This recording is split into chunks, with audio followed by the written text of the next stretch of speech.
Recording Supriya studio Madhepura.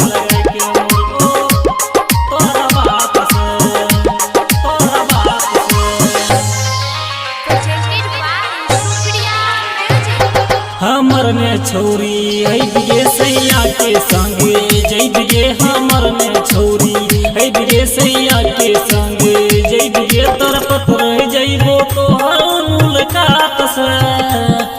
एक फफरी लगाए के मरबो तोरा बात से एक फफरी लगाए के मरबो तोरा बात से हमर ने छोरी है बिगे सैया के संगे जय बिगे हमर ने छोरी है बिगे सैया के संगे जय बिगे तरफ रह जइबो तो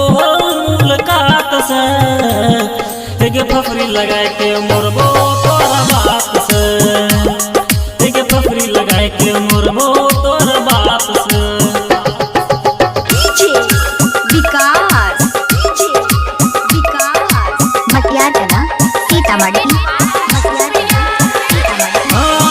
तोरा से मिले अइबो सब कुछ छोड़ के तोरा बनेबो हमें दुनिया से लड़ के तोरा से मिले अइबो सब कुछ छोड़ के तोरा बनेबो हमें दुनिया से लड़ के रंग से तू रंग ले रही गे हमरे दुल्हन बनी जइया गे रंग से तू रंग ले रही गे हमरे दुल्हन बनी जइया गे हाथ छोड़ के जइबी के ना हमरा साथ से एगे फसली लगाए के मरबो गे तोरा बाप से एगे फसली लगाए के मरबो तोरा बाप से। डीजे विकास मटियार कला सीतामढ़ी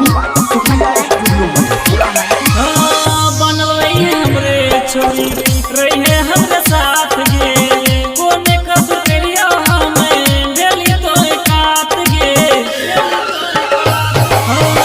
बनल रही है हमरे छोरी रही है हमरे साथ गे कोने कस करिया हमें डेली तो काट गे ए नाना छोरी कर गे प्यारे टिंटू से ना लड़ गे ए नाना छोरी कर गे अरुण भी कसेना लड़ गे अर्जुन शिवा सूरज जल जय तो लाट से हम फफरी लगाए के मरबो